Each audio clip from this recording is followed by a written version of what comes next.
Gas भेटत नसल्यामुळे सगळं काही महाग झालेलं आहे. अगदी काय, थोडे छोट्या-छोट्या वस्तूसुद्धा महाग झालेल्या आहे. काय ते पुढे सांगतेच. ते आधी इकडे बघा. दुपारच्या भाजीसाठी मस्त अशी मेथी साफ करायला घेतली होती, पण बबड्याला ते काही करू द्यायचं नव्हतं आणि अशी झोपली की माझ्या बाजूला येऊन झोपायचं असतं.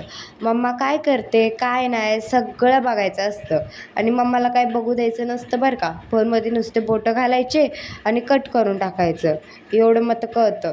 आणि मम्मा ओरडली, भांडली की पप्पाला सांगायचं सुद्धा कळतं आय आय करून.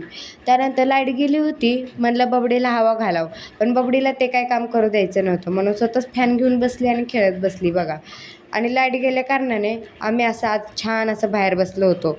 बाहेर बसलं झाडाखाली की हवा मग ते एकदम भारी लागत होती, पण लाईट नसल्यामुळं गरम पण फार होत होतं. बबडीला तर तिच्या दादानं घेतलं होतं छान. मी आणि माझी मैत्रीण मस्त असं बाहेर बसलो.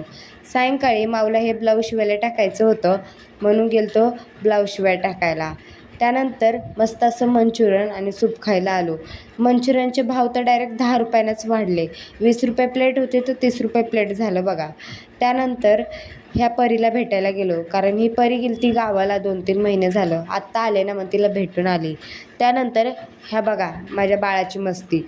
वाईप्सचं डायरेक्ट चिकट टेपच काढून टाकली. त्यानंतर सायंकाळी थोडं हॉस्पिटलमध्ये गेलो, गोळ्या मेडिसिन संपली होती म्हणून. बाय.